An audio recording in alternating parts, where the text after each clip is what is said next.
கடந்த ஒரு வாரமாவே யுஏஇல சூழ்நிலை சரியில்லைன்னு நிறைய பேத்துக்கு தெரியும். அதுல எங்க வீட்டுல இன்னைக்கு காலையில மிகப்பெரிய சம்பவம். ஷார்ஜா வழக்கம் போல எங்க ஆரம்பிச்சிருச்சு. ஒரு பிரச்சனையுமே இல்லைன்னு நேத்துதான் நிம்மதியா தூங்குனேன். அது கடவுளுக்கே பொறுக்கல போல. காலையில ஒரு 4:30 மணி இருக்கும், ஃபயர் அலாரம் கண்டினியூஸா அடிக்க ஆரம்பிச்சிருச்சு. நிக்கவே இல்லை. என் வீட்டுக்கார எழுப்புனா அவங்களும் அசதியா தூங்கிட்டு இருந்தனால எந்திரிக்கவும் மாட்டேன்ட்டாங்க. பார்த்தா காலிங் பெல் அடிக்கிற சவுண்டு கேட்டுச்சு. கதவை படப்படம் தட்டுற சவுண்டு கேட்டுச்சு. வெளியில வந்து பார்த்தா என்னோட ஃப்ரெண்டு பக்கத்து வீட்டுல இருக்கிற பாக்யஸ்ரீ. எங்களோட வீட்டு கதவை திறந்தோனே தான் தெரிஞ்சது ஒரே புகை மூட்டமா கருகிற வாடை. போச்சு, ஏதோதான் விழுந்துருச்சு நம்ம பில்டிங் மேல, ஏதோ ஆக போகுதுன்னு நினைச்சிட்டு நைட்டியோட பேக் பண்ணி வச்ச டாக்குமெண்ட் பேக்கை எடுத்துட்டு பிள்ளையும் தூக்குறதா, எதை தூக்குறது, எப்படி போறதுன்னு தெரியாம ஒரே ஷாக்கிங்கா இருந்தது. அதுக்கப்புறம் தான் என் வீட்டுக்காரரு தெளிவாகி, பயப்படாதீங்க, நான் என்ன ஏதுன்னு போய் பாத்துட்டு வரேன், அதுக்கப்புறம் எந்த முடிவா இருந்தாலும் எடுத்துக்கலாம்னு சொல்லிட்டு அவங்க கிளம்பிட்டாங்க. அவங்கள தனியா அனுப்பவும் எங்களுக்கு ஒரு பயம்.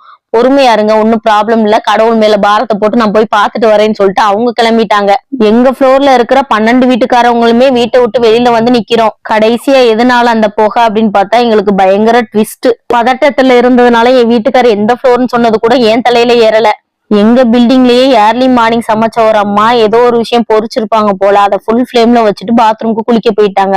அந்த சட்டியில இருந்து புகையா வந்து சட்டி கருகி சட்டியே தீப்பிடிச்சு எரிஞ்சிருக்கு. அதனாலதான் எங்க பில்டிங் ஃபுல்லா புகையா இருந்திருக்கு. இதுதான் ரீசனா. எங்களுக்கு எப்படி இருக்குன்னு சொல்லுங்க. அந்த காலையில எந்திரிக்கும் போது இருந்த டென்ஷன் இப்ப வர அந்த படபடப்பு போகல. இது முடிஞ்சிருச்சு. அடுத்து என் வீட்டுக்காரர ஆட்டுக்கால் வாங்கி கொடுத்திருந்தாங்க. சரி, அதை வேக வச்சு குழம்பு வைப்போம்னு சொல்லிட்டு குக்கர்ல தாங்க வச்சேன். இது பூரா பிளாஸ்ட் வாரம் போல, குக்கர் வெடிச்சிருச்சு. சரி, நமக்கு நேரமே சரியில்லை போல, கொஞ்சம் பார்த்து இருக்கணும்னு சொல்லிட்டு அன்னைக்கு பொழுது டென்ஷனோடய போயிடுச்சு. இந்த வீடியோ பாக்குறவங்க நீங்க இந்த சிச்சுவேஷன்ல இருந்தா என்ன செஞ்சிருப்பீங்கன்னு கமெண்ட்ல சொல்லுங்க. தேங்க்யூ.